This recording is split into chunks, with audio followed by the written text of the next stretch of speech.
Tonight's shooting has left 2 people. There's another individual hurt.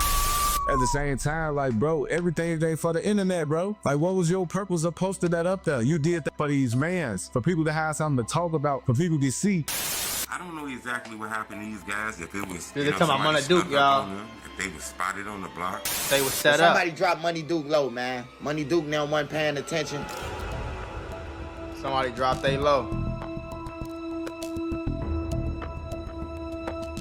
Block Youngin and Munna Duke. On the night of May 9th, 2025, Munna Duke was back in Chicago, slipping into the city he had tried to put some distance on. He linked with Youngin and a small circle of friends to celebrate a birthday. Instead of posting up on the south side, they headed north to Edgewater, a neighborhood of college kids, late-night eateries, and lakefront calm. That is what's going on, I ain't gonna lie, but you not a college kid. That's the mistake they made. You going to kick it with the college kids where the college kids be at, you know what I'm saying? That's kind of like a whitish area. You know, people ain't getting killed over there. You know what I'm saying? Just for being outside over there. But it's also not too far away. It's not like it's 2 hours away or nothing like that. Like, it's 20, 30 minutes away from the old block. Felt a world away from Parkway Gardens. Pork Chops, a barbecue spot and bar on North Broadway, became their base for the night. They ate, drank, laughed, and filmed little flashes of it all for Instagram. Duke's story showed designer sneakers and the kind of easy, casual flex that said they felt safe where they were. One story carried a taunt to the timeline. We outside, DM gang 4 low. They showed what they wore, where they were, who they were with. Outside, accessible, visible. It read like a dare or a promise, depending on who was watching. So yesterday, Munna Duke and Youngin and K Smooth was ambushed outside a bar. Now, while they was at this bar, man, for Gleesh's birthday, man, I still want to hear from Gleesh, man, because that's crazy that they'll be this big. They got the most ops, you know what I'm talking about? Like, either you with O-Block or you with Tuckerville or Jara, whatever you want to say it. It's like a split faction. Either with them on their side or you on their side, bro. And the city split like that all the way to out west. You got out west that's picking sides over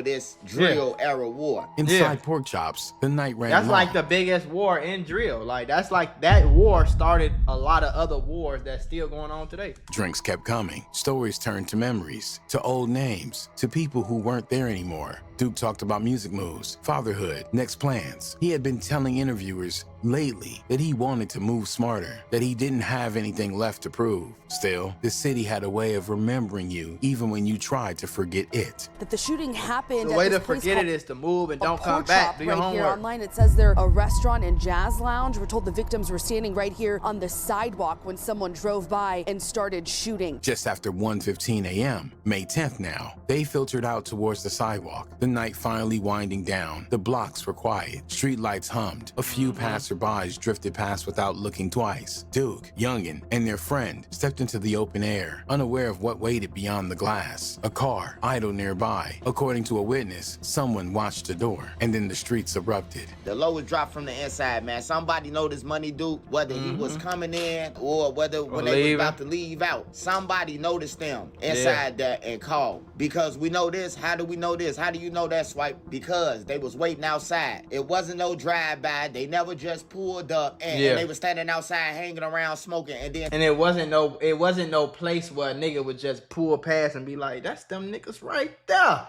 But no. Edgewater, the north side, past downtown. You know what I'm saying? They just started shooting. No, they came as they walked out. They was ambushed, you know. Then they say a guy with a ski mask on, he was walking back and forth for about 20 minutes, walking back and forth outside this bar. No police around, no security. You would think a police came down the street 1 o'clock with a ski mask on. You would think somebody would be like, hey, bro, hey, somebody outside, y'all be careful with a ski mask on. Notify security to the bar or something, you know? And then, so they get hit up. They get hit up now. They get ambushed. So after they get ambushed, a couple people just record. They was recording, sneaker recording them on the ground. The first shot rang out just after 1:17 a.m., shattering the silence. Witnesses later said it sounded like fireworks at first, then chaos. a dark-colored Infiniti pulled up fast and precise. Youngin was hit multiple times in the upper body and collapsed on the sidewalk, where he passed away. There was no time to run, no time to react. Witnesses reported seeing pedestrians scrambling for cover, ducking behind cars, or bolting into nearby storefronts. The third man in their group, a 36-year-old whose name was never released, was struck in the back. He managed to survive his injuries, but Munna Duke, shot in the chest, went down hard. Paramedics rushed him to Wise Memorial Hospital, That's where I was born at, deceased before. If y'all really want to talk, if y'all really want Paramedics some Mac Mula history up there, I was born at this hospital right here. Wise. It's on the north side. It's like right off Lakeshore Drive, past downtown. Rushed him to Wise Memorial Hospital, but he was pronounced deceased before surgeons could even begin. Take a look at this video we have of the scene. At least 40 evidence markers on the street here in the shooting's aftermath. Police say gunshots rang out just before 1:30 this morning. This is on Broadway between Devon and Rosemont Avenue. Right now, police say they don't know what led up to this shooting. When they arrived, they say they found 3 people shot, and none of the victims could give them any information. We're told a 28-year-old and a 31-year-old man were both shot and pronounced dead at nearby hospitals. A 36-year-old man was also. I just don't know why they was there, bro.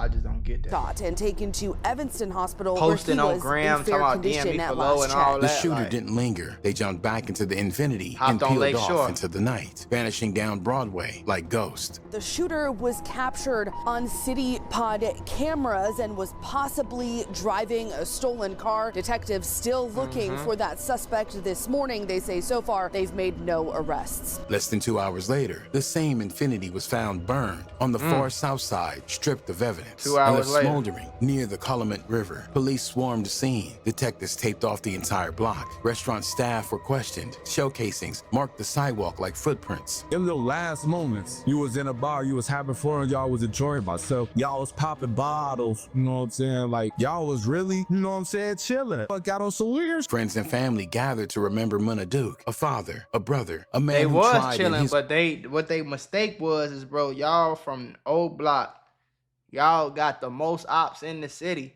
Y'all in the same city, 20 minutes away from the closest hood. You see what I'm saying? Like, yeah, it's a different life over there. Don't get me wrong, but y'all is about the same distance, just about maybe like 10, 15 minutes more.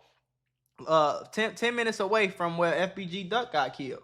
They rushed and ran all the way downtown to kill him. So what make you think the opposite won't do that? And that was y'all that did that.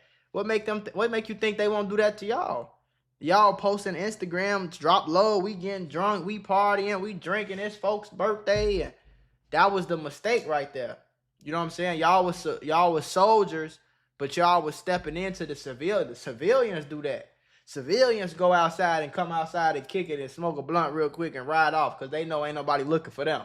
You feel me? And even civilians in Chicago, a lot of times civilians in Chicago ain't just kicking it outside, nigga. We finna go. We ain't finna lollygag out here. His own way to change course. Video clips showed cardboard cutouts of Duke. A printed farewell service program with his name and photo was quietly passed around. Some kept it folded in their pocket. Others clutched it like scripture. Outside the official service, tension simmered. Whispers online claimed Duke's young son wasn't present. Some said it was a safety issue. That the What it say? That's y'all had my son's dad funeral today, and a motherfucker couldn't even get an invite or call or just my son, right? My number ain't changed. I ain't blocked nobody. Y'all got, yeah, that is kind of bogus, but maybe it was a safety issue. But if it's a safety issue, call, you know what I'm saying? Call the mom, and somebody call the mom, bro. You know what I'm saying? Somebody call the mom and be like, listen, we don't want y'all to come. It's going to be here. This way everything going to be at, but we don't want you to come because we just want everybody to be safe.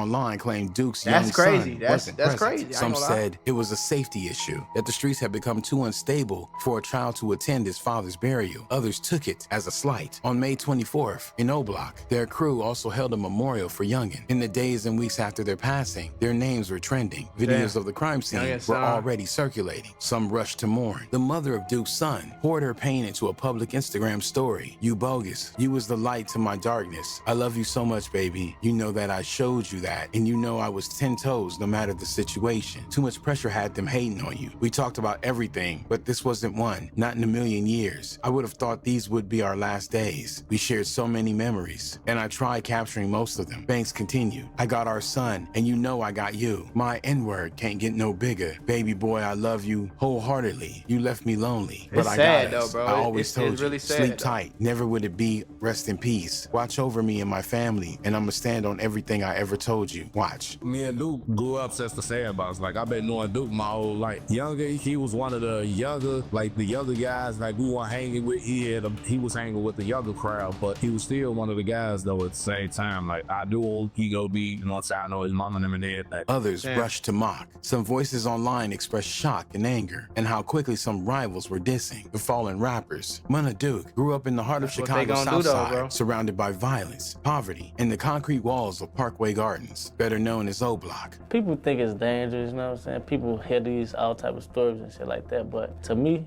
it's just like every day. It's like you go through that anywhere, no matter if you're Chicago, O Block, wherever, you know what I'm saying? I feel like that's just how the world is, you know what I'm saying? No, it's not how the world is. That's what you got. That's what motherfuckers be having fucked up.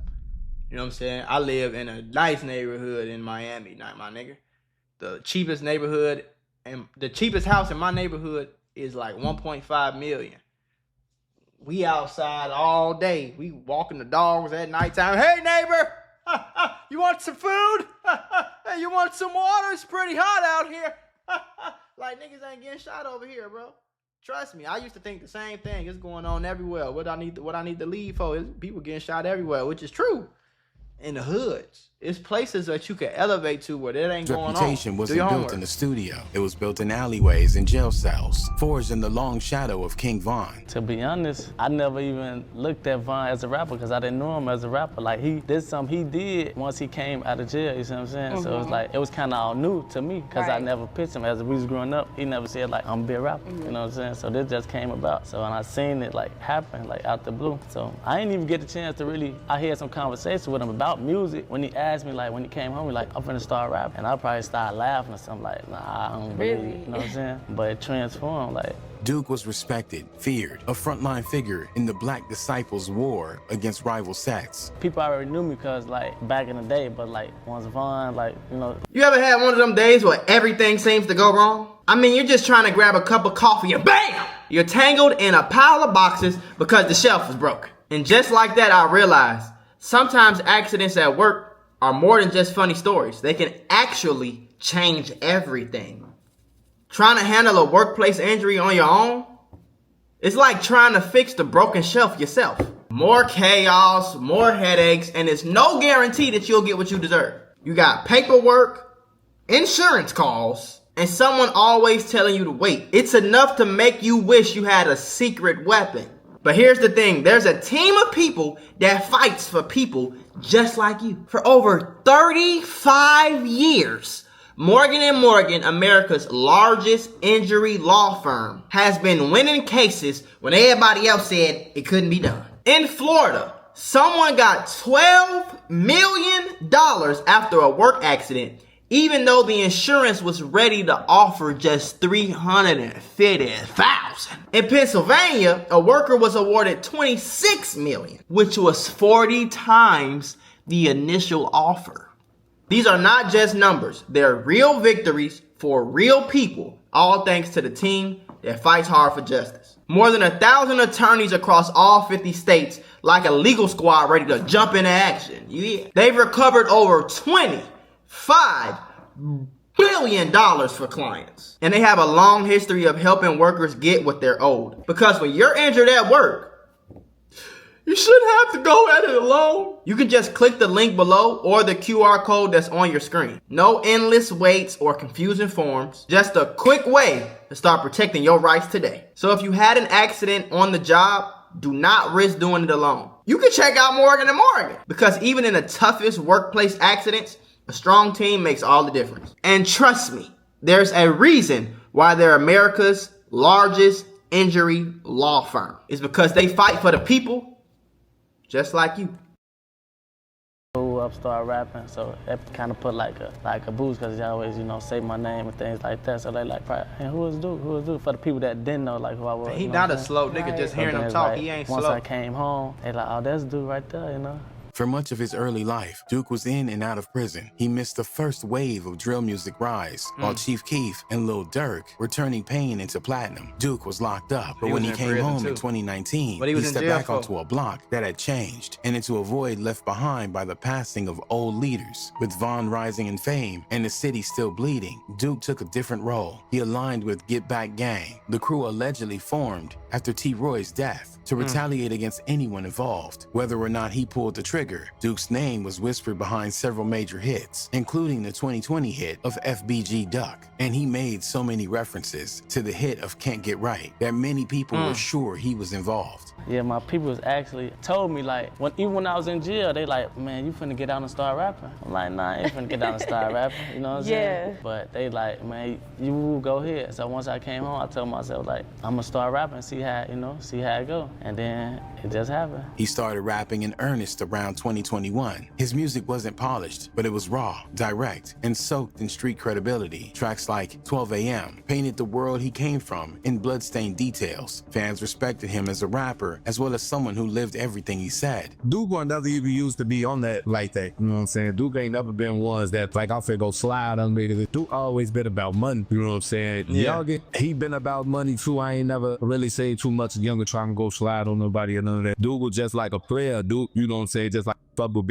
get money like that. So it was like, damn, y'all got Duke. You know what I'm saying? Then that was a key face of the block. You know what I'm saying? Yeah. So I know That's they why they all got over him, there though. taking the hard or whatever. You know what I'm saying? I reach out to some family members, send my condolences. By 2024, Duke had moved out of Chicago. He wasn't proud about it, but people noticed. He had a child with Fat Banks, the widow of OTFD Thang, Lil Durk's brother. That alone put him closer to major players in the city's rap scene. That's what Duke always been. Like he a pretty boy. Like all females on the block, what the fuck was? Like he had a lot of hope. Like females loved that. Like he a pretty boy. I gotta give it to him. He had a lot of pictures, but he never really been like on no gangster shit with people. You know what I'm saying? Like he'll get on that with your ass though. He definitely get on there with your ass. Like, he never been a to none of that. He definitely will get on that with you. If he got to, he definitely will kill your ass. But he wasn't the type that's gonna be like, man, I'm finna go slide on dude and I'm finna go smoke with my ass. He was never that. You know what I'm saying?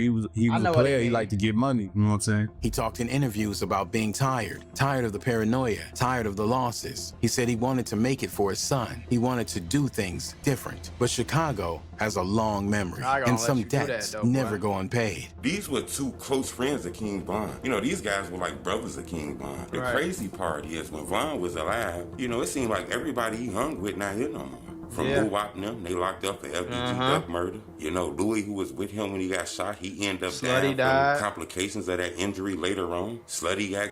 Now, Munna Duke lost his life, then Youngin lost his life. Lil Durk in jail. This shit is crazy. I don't know if this payback, revenge. Remember, it's real. It's not even all that, bro. It's just like that's what you gonna get. If you wake up every day a street nigga gang bang, BD, GD this, on King David this, and shoot nigga that, and fuck Duck this, and diss the ops that, and make a new pack, and you going through all that type shit, folks, like, that's what you gonna get. You not gonna get nothing positive out of that. You not gonna wake up and be a millionaire. You're not gonna wake up and get a good job and live in a good neighborhood if that's all you doing. How you ever expect to do that? It don't make sense.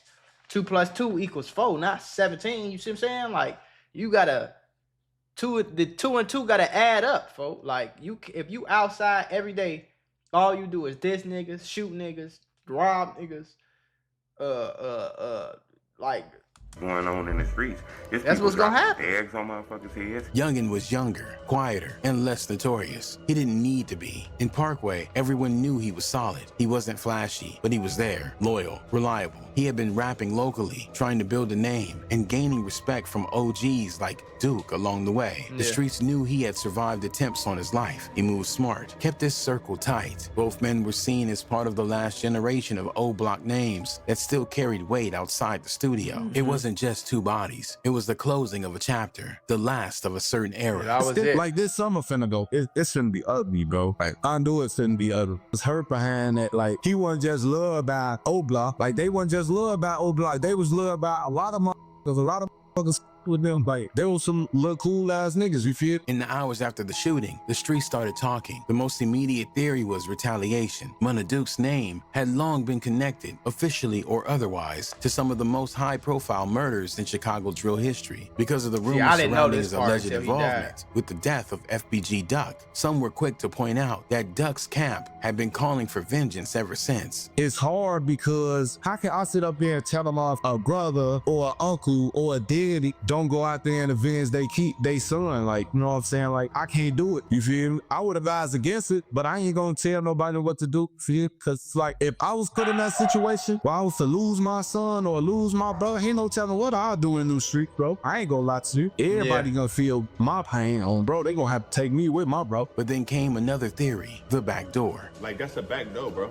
Y'all know that's a back door, bro. Some believe that the hit didn't come from rivals. It came from within. The whole situation that screamed back door. The whole situation that screamed back door, like, you know what I'm saying? How much even though they was there, feel me? Like, how they know when exactly they was coming out. Like, the whole situation just fishy as hell. Like, Duke had posted his location on Instagram that night, tagging the restaurant, flashing his fit, and showing who he was with. Critics online questioned why someone as careful as Duke, who had previously moved out of the city and stayed off the radar, would suddenly start moving loose. The whispers got louder when it came out that certain people from O Block were suspiciously quiet after the shooting. Bro, a bar owner letting people in the bar with masks on Fulham Grave. Where's the security at? Like, when it comes to security, bro, when it comes to bars, bro, let's break this down. Why is somebody in the bar with a mask on Fulham Grave? Y'all letting people in bars with shiesties on, bro? That shit don't even make sense on Fulham Grave. So y'all telling me the camera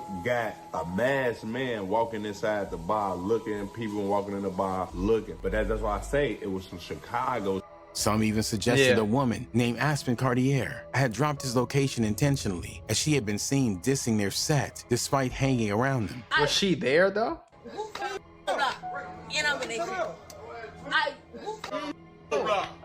A more specific rumor pointed toward Front Street. Some speculated that Duke may have crossed lines with other BD sets during this time in the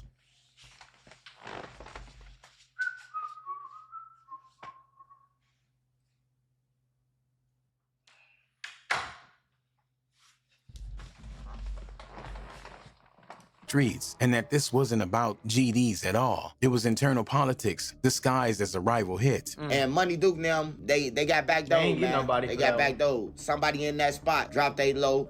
Cause look, if they drove all the way out and parked that thing in the gardens, that let me know that they not from Day rural or around that area. They not from that area. They not from the north side. Cause ain't nowhere in the hell I finna go from all the way up north. I would've went shot towards Des Plaines. I would've shot towards Skokie or Evanston or something, bro. You know, if I was from up north and I know I had the area, but if you was from up north, you would have hit, you knew where to go, and then you back out, you back on the streets. The alleged photo of Duke's bloody chain circulating online was only fuel to this theory. Some said it was being passed around like a trophy. It's that one where, you know what I'm saying, where like half his face showing, he got the chain on his neck, you can see the blood, you can see the blood of the blood stains on the clear as day, like. And then the other photo is him, he got the glasses on with the mask like that, and he holding the chain up, talking about get back or whatever. Like, that's goofy shit. Like, y'all doing everything for social media, bro. Like, you posting the chain, all right, y'all did what y'all did, but you on the internet with this, like, posting it like that. Shit. Like, these little niggas out here just goofy as hell these days. Yeah, just and there's the chain itself, if it's real. The image showed what looked like Duke's signature O-Block pendant, smeared with blood. It's never been verified, but the fact that multiple diss accounts claim possession of it only deepened the mystery. Was it taken during the shooting? Did someone snatch it afterwards? Or was it all bait for clicks? You killed her, but you ran the social media with these pictures all over the internet, gang. Like the FBI. Like, they get paying attention to like that, bro. Like, y'all tweaking, like, you posting up, you got the chain in your hand, all bro. Like, then, like, his mama got to see this. His mama got to see him, you holding up his chain with his blood on the chain, bro. Like, what is y'all doing, man? That's weird to me, bro. Like, I don't get niggas these days. Like, despite dozens of shell casings and the presence of working security cameras, CPD has yet to name a suspect or make any arrest. Even As to of this late day. July, the case remains open and unsolved. Chicago police have urged the public to come forward with information, but cooperation in shootings doing tied that. to gang politics remain notoriously low. In the meantime, the murders of Munna Duke and Youngin have joined a long list of unresolved Chicago hits. There is no publicly released ballistic match tying the bullets to other shooting, no official comments or motives, and no sign of movement in court. The only thing the city knows for sure is that 2 men passed away in the street. Honestly, bro, in Chicago, Said